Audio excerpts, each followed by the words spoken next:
quand tu prétends que voilà, tu veux être chef d'entreprise, tu veux devenir libre, tu veux devenir entrepreneur, tu veux monter ton business et tu le clames, tu le répètes, c'est dans ta tête, tu t'en dors pas la nuit, tu manges business, tu te réveilles business, tu dors business, c'est dans ta tête, c'est tout le temps là.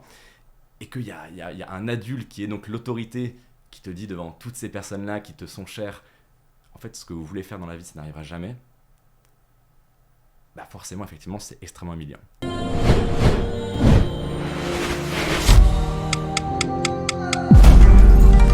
Ma motivation la plus forte dans ma vie, c'est que les gens ils osent réaliser leurs rêves. Je veux déclencher une révolution en remettant la méritocratie au cœur de notre société. Donc, si tu as envie de faire changer les choses, je pense que ça doit passer par l'entrepreneuriat. Quoi que tu dises, quelle que soit la phrase que tu dis, il y a un mec qui n'est pas d'accord. Salut les amis, c'est Valran. On se retrouve pour une nouvelle interview Vision sur le client business. Je suis aujourd'hui avec Manoa. Salut Manoa. Bonjour. Je suis ravi de te recevoir. T'as pas voulu montrer ton visage, je vais commencer par ça parce que tu veux garder pour l'instant ton identité plutôt secrète et plutôt confidentielle par rapport aussi aux affaires que tu mènes. Tu es le fondateur de Fortu Media et tu fais aussi de l'infoprenariat et de l'infoproduit, c'est ce qui fait une grande partie de tes business. Tu as un compte du coup, comme on en voit beaucoup pop sur Instagram, le plus connu étant Objectif Billionnaire, que quasi n'importe qui en France a vu passer tellement c'est devenu un truc aujourd'hui massif. Comment toi tu vois cette tendance des comptes de curing content, de motivation, de clés de compréhension du monde du business? Qu'est-ce qui toi t'a motivé et comment toi tu vois cette industrie-là? Alors pour commencer, je dirais que cette industrie entre guillemets des comptes de motivation, business, entrepreneuriat, elle révèle une tendance qui est assez intéressante, qui est que aujourd'hui en France, l'entrepreneuriat c'est en train de grossir. Et donc en fait, comme tout marché où il y a une tendance qui grossit, forcément, ils vont avoir des produits qui vont apparaître sur le marché pour répondre à cette demande. Et bon, je t'apprends rien, encore une fois, hein, on a 5 ans de retard, entre guillemets, sur les US. Et moi, je l'avais vu il y a à peu près 4-5 ans que c'était le gros truc qui était en train d'exploser. Sur Instagram, les comptes qui faisaient le plus d'argent, en termes voilà, d'infopreneuriat, de vente, etc.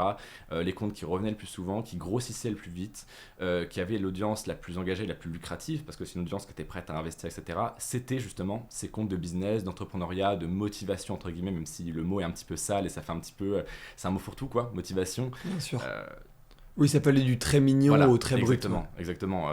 Il y a des citations qui relèvent du cliché, et ça pop de partout sur Instagram. Mais par contre, il y a du contenu motivationnel, entre guillemets, éducatif sur l'entrepreneuriat qui est ultra intéressant. Et moi, justement, donc, j'avais vu cette tendance-là se profiler aux États-Unis. Et je m'étais dit, ah, c'est super intéressant. Mais moi, à la base, c'était pas mon business du tout. C'est-à-dire que moi, à la base, mon business, j'avais fait un petit peu de dropshipping à l'époque. Et surtout, je m'étais, comme je te l'avais dit en off juste avant cette interview, je m'étais tourné vers la vente de sites web parce que je m'étais dit, bon, s'il y a énormément de dropshippers, parce que c'était la tendance de l'époque, 2017, 2018, Oui, l'époque voire un petit Yomi, peu 2019, 2019. Exactement, cette époque-là. Je me suis dit, bon, je peux me battre sur un champ de bataille où il y a énormément de gens, je peux, donc le dropshipping, je peux effectivement me faire une place et ça va un petit peu marcher pour moi, je m'en sortais.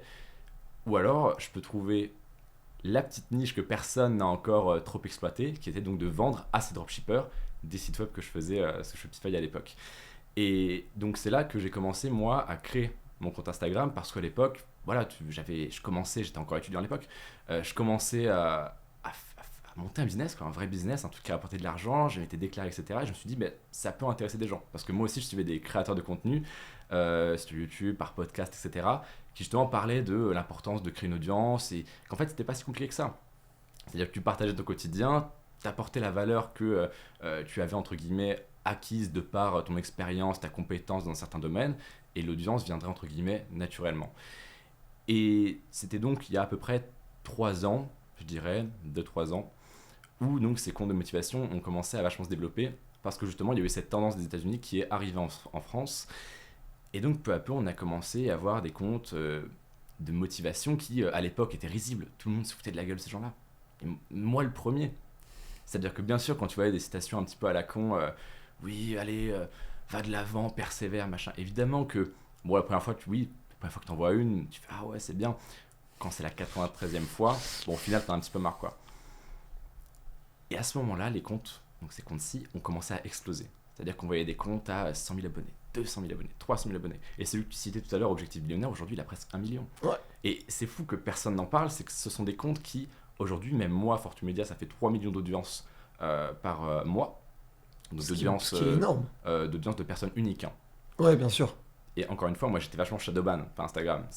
Voilà, je me suis fait supprimer d'ailleurs en décembre. Pendant 48 heures, mon compte était désactivé. Alors heureusement, j'avais un contact chez Facebook qui m'a expliqué comment le récupérer. Mais sinon, du coup, je suis passé à 2 doigts de la suppression parce que quand tu postes du contenu qui est pas forcément, qui ne plaît pas forcément à Instagram, parce que trop à droite, parce que pas forcément dans la doxa dominante, etc., ils peuvent être tentés, et c'est ce qu'ils font très souvent, dans le meilleur des cas, de réduire ta portée organique, donc la portée naturelle de tes publications, et dans le pire des cas, de te supprimer purement et simplement. Ouais, ok. Oui, mais parce qu'en même temps, comme ça crée énormément de réactions et d'engagement, il y a énormément de monde qui le voit passer dans leur Explorer, dans leurs recommandations, tout ce qu'il y a avec. Mais plus globalement, tu parlais de cette lame de fond sur l'entrepreneuriat. J'ai toujours eu, moi, cet a priori, et je pense que c'est le cas de beaucoup de gens qui nous regardent, de comment on réussit à passer d'un contenu gratuit qui apporte de la valeur gratuite, plus ou moins complexe, parce qu'entre un Reels et une vidéo YouTube de 15 minutes, il y a toujours quand même un petit gap par rapport à ça. Mais comment on passe justement d'une audience qui regarde à une audience qui achète ? Monter un compte, c'est entre guillemets facile. C'est-à-dire que si tu publies du contenu qui est dynamique, qui est émotionnel, tu en publies régulièrement, etc., et tu restes dans une thématique donnée, tu vas avoir des abonnés. Avoir des abonnés, c'est la partie la plus facile en fait. Parce que ça ne requiert que très peu de compétences. Tu postes des vidéos dans la niche que tu as choisie, et sur 1, 2, 3 ans, forcément, tu auras des abonnés. Là où ça devient compliqué, c'est de faire prendre conscience à ces personnes que tu es plus qu'un compte Instagram, que tu as quelque chose à leur vendre, et que tu l'assumes, et qu'en fait, dès qu'ils vont s'abonner, ils vont entrer dans ce fameux tunnel de vente énorme qu'est ton compte Instagram. Maintenant, comment est-ce qu'on fait pour faire passer quelqu'un d'inconnu qui vient de s'abonner à quelqu'un qui va acheter et encore acheter ? Moi, j'ai choisi l'éducation. C'est-à-dire que quand j'ai commencé, ce que j'ai fait, c'est que j'ai fait plein de stories éducationnelles sur le copywriting, sur le marketing, sur la création de contenu aussi. Je partageais ce que je faisais. Je documentais évidemment mes péripéties entrepreneuriales à mes débuts, donc les galères avec l'URSSAF, donc les clients ultra chiants que j'ai pu avoir, etc., etc. Et donc là, les gens vont commencer naturellement, si évidemment ton contenu est pertinent, à s'intéresser. Et si tu arrives à leur faire comprendre en quoi ça peut être dans leur intérêt, c'est ça aussi le problème de beaucoup de comptes de motivation, et même de beaucoup d'entrepreneurs, si on sort un petit peu du sujet, c'est qu'ils présentent leurs produits, ils présentent leurs offres, ils présentent leur contenu, et à aucun moment ils n'explicitent en quoi c'est dans l'intérêt de la personne en face de regarder, de s'y intéresser. Oui, ils font pas de pédagogie sur leurs produits. C'est de la pédagogie, mais c'est aussi, et avant toute chose, du copywriting, du marketing. C'est la base du marketing, c'est le what's in it for me, c'est-à-dire dès qu'un mec va être confronté à ton contenu, à ta page de vente, à ta story, il va se dire qu'est-ce qu'il y a pour moi, qu'est-ce que j'ai à en retirer, en quoi c'est dans mon intérêt d'investir de mon temps, qui est précieux, qu'il soit précieux ou non d'ailleurs, de mon temps que je considère comme étant précieux. Pourquoi toi, est-ce que je devrais prendre de mon temps pour regarder ce que tu fais, pour acheter tes produits, etc. Donc moi, ce que j'ai fait, c'est que je commençais par des stories éducationnelles, puisque je savais que je m'étais constitué une audience d'entrepreneurs. Il faut aussi savoir à qui on parle, sinon tu parles dans le vide. Donc il faut savoir à qui on parle. Et moi, donc, je m'étais dit, j'ai une audience d'entrepreneurs ou de futurs entrepreneurs qui veulent apprendre justement comment lancer un business, comment on vend, comment on crée des produits, etc. Et donc, j'ai tout simplement commencé à leur donner ce qu'ils voulaient. Comment on crée un business, exemple de business, technique de copywriting. Ouais, donc tu t'appuies même sur leur retour pour construire ce que tu leur vends et les produits que tu crées en fait. Bien sûr. Honnêtement, 90% de ce que je crée aujourd'hui, c'est de par ce que j'ai observé dans le passé. Parce que des fois, tu te dis, putain, j'ai une idée géniale de contenu, là, ça va être fou, je vais tester tel format, je vais dire telle chose, etc. Et en fait, tout le monde s'en fout. Ta portée, elle baisse, les gens sont pas intéressés, tu fais, ah. Et donc, en fait, tu apprends extrêmement vite parce que tu apprends par la douleur. C'est Instagram aussi, c'est ça que j'aime beaucoup, c'est que tu es face au marché. C'est pas tu lances une grande campagne de publicité que tu ne peux pas traquer, etc. Non, c'est tu crées du contenu, et aussi si tu vends dans tes stories, tu vends, tu crées du contenu, et tu as la réaction directe du marché, que ce soit par des ventes, ou alors par ton nombre de vues. Imaginons que tu postes une vidéo, tu vas savoir très très vite si elle était bonne ou mauvaise. Parce que si elle était bonne quant au marché, ça va faire des vues, etc. Pareil pour tes stories, etc. Donc oui, j'apprends énormément de la réaction entre guillemets de l'audience. Ouais, c'est encore plus vrai avec les Reels. Mais du coup, en fait, tu construis ton audience tu réussis à la monétiser par de l'infoproduit, par le fait de les amener plus loin avec des contenus plus clés en main. Et donc du coup après derrière tu vis une vie où tu rentres de l'argent en solopreneur en fait. Bien sûr. Est-ce qu'il n'y a pas une forme de solitude, d'autant plus que tu montres pas ton visage, donc il y a plus une connexion humaine moindre avec ton audience. Est-ce que t'as pas presque cette petite tristesse de ne pas pouvoir leur parler directement, comme le ferait peut-être, je sais pas, un Yomi Denzel, un David Laroche, un Oussama Hamar avec Coup d'État? Alors pas forcément, parce que je ne suis pas persuadé du tout que la relation passe forcément par... Personal branding. Alors, personal branding, si. Je fais énormément de personal branding, mine de rien. C'est pas parce que je ne montre pas mon visage que je ne suis pas proche de mon audience. Je comprends. Il y a voilà, les 200 et quelques podcasts, les stories dans lesquelles il y a ma voix, il y en a certaines où il y a ma voix. Sur Telegram, pareil, je fais des messages vocaux et je suis très direct, voire même parfois quasi intime avec mon audience. Je joue vachement sur le personal branding parce que Instagram, c'est forcément un business, évidemment, mais c'est aussi un moyen d'acquérir de la notoriété, de l'autorité. Et donc, si tu restes Fortumedia, oui, tu vas être une marque, les gens vont acheter, très bien. Mais si tu es quelqu'un derrière, si donc tu fais du personal branding, si tu es Manoa, les gens te suivront à travers vents et marées parce que justement, tu auras développé cette aura autour de toi, tu auras parlé de ta vie personnelle dans les podcasts, tu auras partagé tes galères dans tes stories, Oui, etc. tu vas aller de ta douleur à toi à leur douleur à eux pour la connecter et résoudre le problème ensemble. Bien sûr, et même parfois, ils ont des douleurs aujourd'hui, ceux qui me suivent, qui ne sont plus les miennes. Et donc, ça demande un vrai travail de se remémorer ce que c'était quand moi j'avais exactement les mêmes problèmes qu'eux, les mêmes doutes qu'eux, les mêmes peurs qu'eux, et de se dire, ok, avec les connaissances que j'ai aujourd'hui, avec l'expérience que j'ai aujourd'hui, qu'est-ce que j'aurais aimé qu'on me dise si j'étais à leur place? Et c'est ça, c'est comme ça que tu postes du vrai contenu, enfin que tu postes du bon contenu plutôt. Tu réponds aux questions des gens. Si tu écoutes les gens, tu n'es jamais en rate de contenu. Mais si jamais tu es capable de le faire une fois, tu es capable de le faire plein de fois. Moi, je pense que tu seras d'accord avec ça. Pourquoi ne pas faire plus que Fortumedia? Tu pourrais me dire oui, mais autant capitaliser et développer très bien l'immeuble que je suis en train de construire, mais pourquoi pas développer d'autres immeubles dans ce cas-là? Pourquoi pas aller chercher à recruter une équipe, à monter d'autres comptes, peut-être dans d'autres domaines, dans d'autres audiences? Pourquoi pas créer plein de Manoa? On monte d'autres comptes. Ok, On n'en parle pas forcément.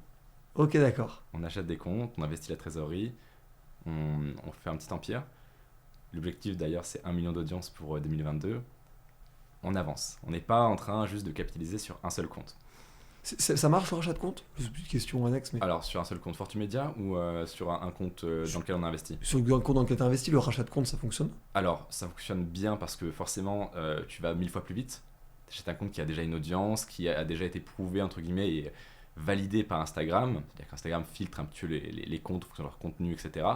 Le compte a déjà été validé, il a déjà été prouvé, il a déjà de l'audience, il a du référencement, etc. Donc après, il faut dissocier tu m'as dit, est-ce que ça marche? En termes d'audience, ça marche très bien. Après, pour vendre, ça demande un vrai travail, parce qu'il faut rééduquer toute l'audience.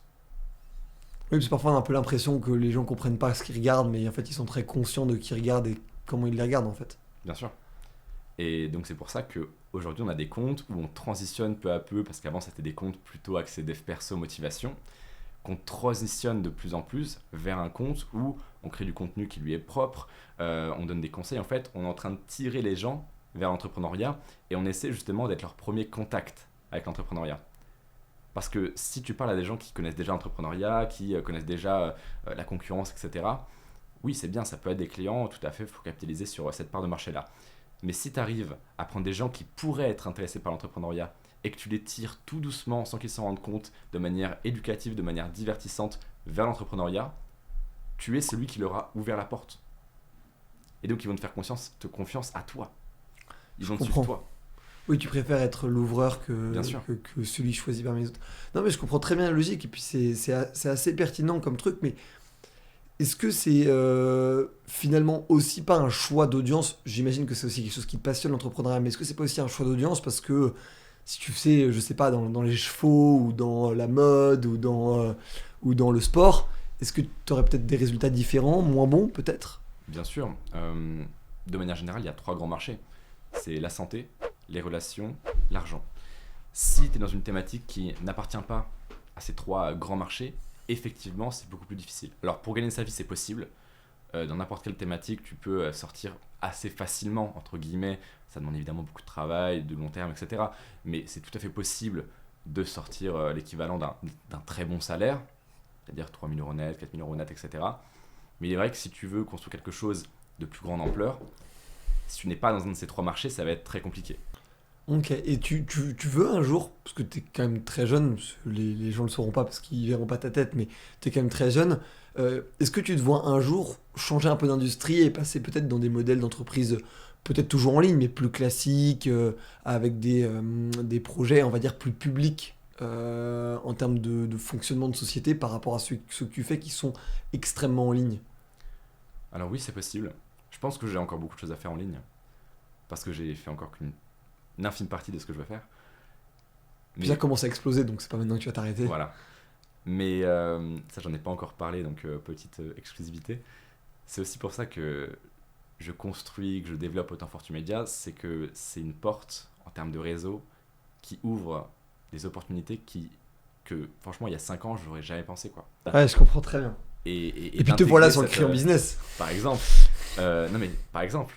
C'est-à-dire que si j'avais pas forcément cette audience, cette légitimité entre guillemets dans mon domaine, bah moi quand je vous envoyais un message, vous auriez pu me dire bah t'es très gentil, t'as l'air très sympa, mais non.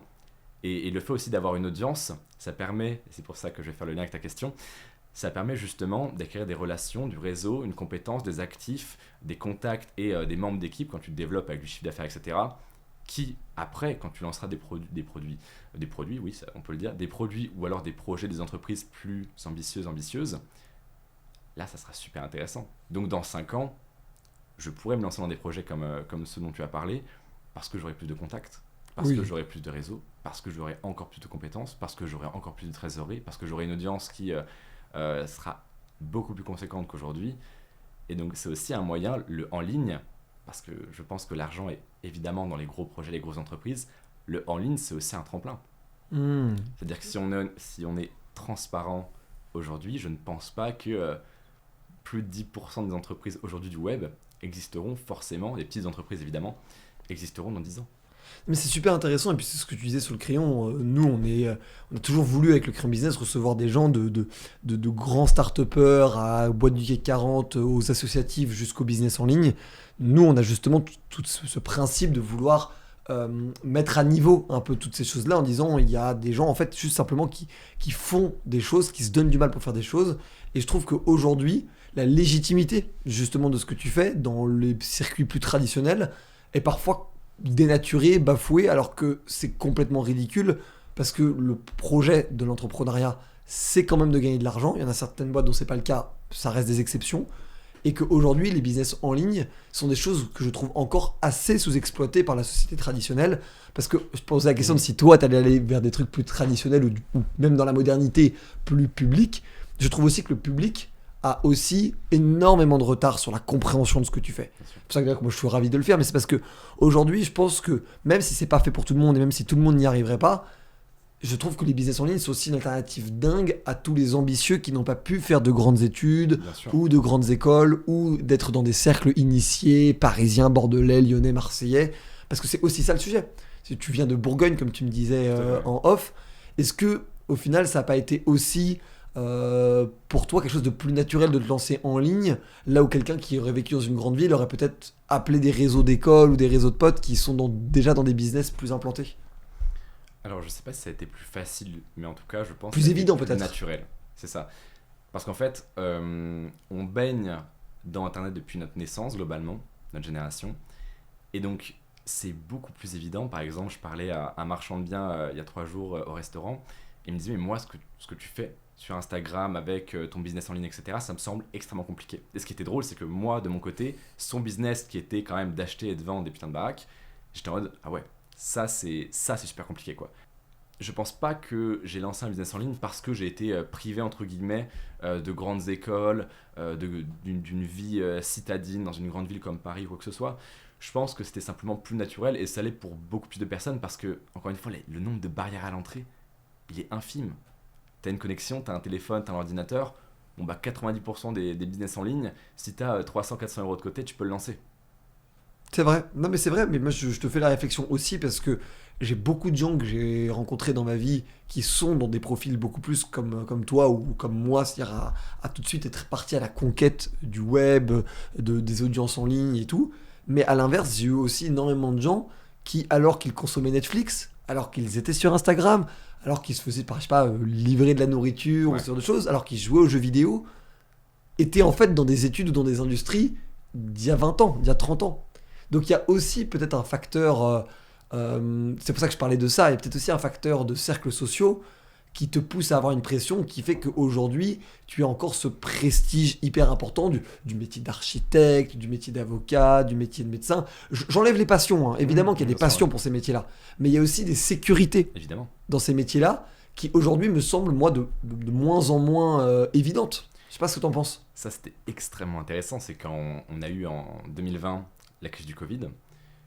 Moi, ça faisait du coup 2 ans que je prêchais pour ma paroisse en disant que le salariat, ça te convient, c'est bien, hein, mais ne crois pas que c'est une sécurité. Et tout le monde est en mode, non mais Manoa, tu sais pas, ça existe depuis toujours, les business en ligne, c'est pas stable, machin. Je suis en mode d'accord, très bien.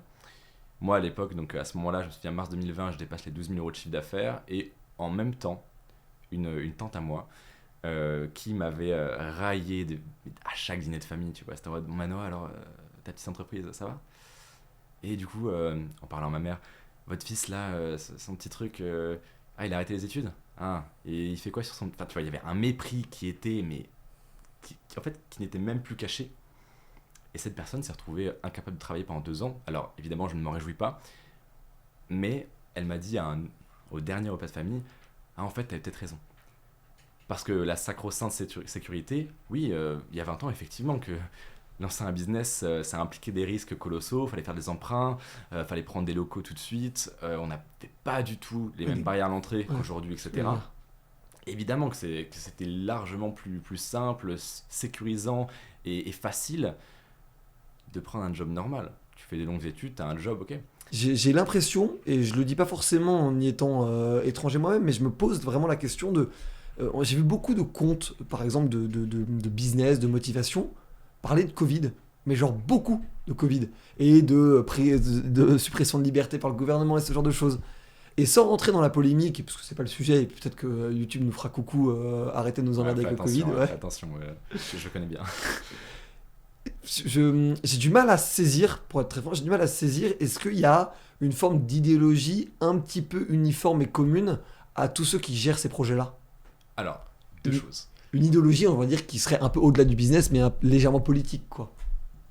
2 choses. La première, c'est que la majorité des comptes ont fait ça parce que on a été 2-3 dans cette thématique à tester justement ce genre de vidéos et ça a extrêmement bien marché. Donc forcément, toute la concurrence a suivi. Deuxième chose, c'est effectivement, il y a une idéologie qui est inhérente à l'entrepreneuriat, qui est que la liberté passe par les finances, premièrement, et deuxièmement, avant tout. Et donc forcément, quand tu es entrepreneur, tu prêches la liberté, tu ne jures que par la liberté, etc. Quand un gouvernement du pays des droits de l'homme, etc., te supprime toutes tes libertés et te confine comme un gamin de 3 ans, effectivement, ça n'a pas du tout plu aux gens qui sont, comme moi, des fervents défenseurs de la liberté. Et donc moi, au départ, je l'ai fait dans un intérêt qui n'était pas justement économique, qui était justement, pour une fois, tiens donc, désintéressé. Ouais, un coup de gueule presque, ouais. C'était un coup de gueule. Et quand j'ai vu que ça marchait bien, évidemment, et que ça m'avait rapporté de l'audience qui était, en fait, je l'ignorais, mais c'était ça, qualifiée, évidemment que j'en ai joué, que ça a boosté le compte, etc. Évidemment. Et c'était aussi de la politique de ma part. C'est-à-dire que je croyais en ce que je disais, mais je voyais que quand je capitalisais sur ce genre de contenu, des gens venaient et ensuite achetaient mes produits. Évidemment que quand tu fais quelque chose, que ça marche, que ça t'arrange, évidemment tu le refais. Mais oui, pour répondre à ta question, il y a bel et bien une idéologie qui est extrêmement libertaire dans l'entrepreneuriat et surtout sur voilà, les comptes de motivation entre guillemets entrepreneuriat business. Quand tu touches à la liberté, aux finances, etc., c'est impossible en fait. C'est-à-dire que c'est quelque chose qu'on n'accepte pas. Je comprends très bien. Les dernières questions qu'on pose à tous les invités qu'on reçoit au Crayon, qui tu aimerais voir dans une interview vision comme ça, sur le Crayon? Baptiste Perrin, il est extrêmement compétent. Il a le côté chef d'entreprise, entrepreneur et investisseur, ce qui le rend passionnant. Baptiste, si tu nous regardes, ce sera avec plaisir. On n'a jamais parlé d'immobilier sur la chaîne et je serais assez ravi de le faire parce que c'est vrai que c'est un des sujets quand même les plus global, un des sujets les plus globaux de l'investissement, notamment en France. Parce que la pierre reste quand même le premier Bien sûr. sujet d'investissement. Et est-ce que tu as une phrase, du coup c'est peut-être la question, peut-être même été taillée pour les gens comme toi Manoa, est-ce que tu as une phrase, une citation, une punchline de toi ou de quelqu'un d'autre que tu aimerais partager aux gens et que toi qui t'inspire quotidiennement ou hebdomadairement? Alors je pense qu'il y a une chose, c'est pas une phrase, c'est une petite anecdote, je vais faire Vas-y, rapidement, t'inquiète pas. vas-y. C'est quand j'étais donc au lycée, j'avais 16-17 ans, je crois que c'était première. Au début d'année, je pense que tu l'as eu toi aussi, t'avais un ou une prof principale qui t'a demandé d'écrire sur un papier qu'est-ce que tu voudrais plus tard et où est-ce que tu te verrais dans 5 ans. À la première question, j'ai répondu chef d'entreprise. Qu'est-ce que vous voulez être? J'avais mis entrepreneur chef d'entreprise.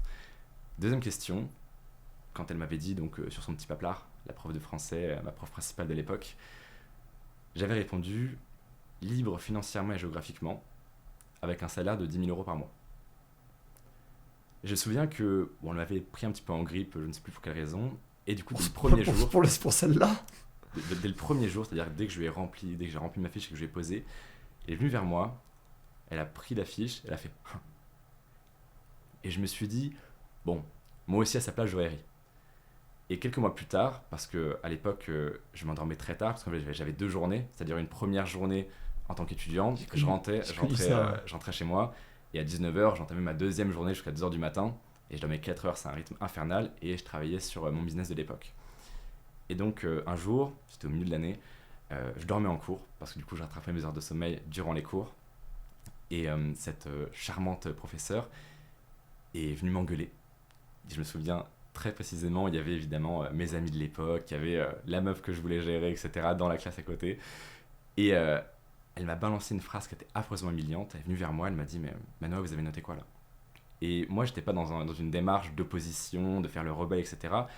Je lui ai juste dit « Excusez-moi, je dormais, j'ai rien noté quoi. » Et elle m'a dit « Mais Manoa, là, vous ne serez jamais chef d'entreprise. » Et c'était le moment, je pense, le plus humiliant de ma vie.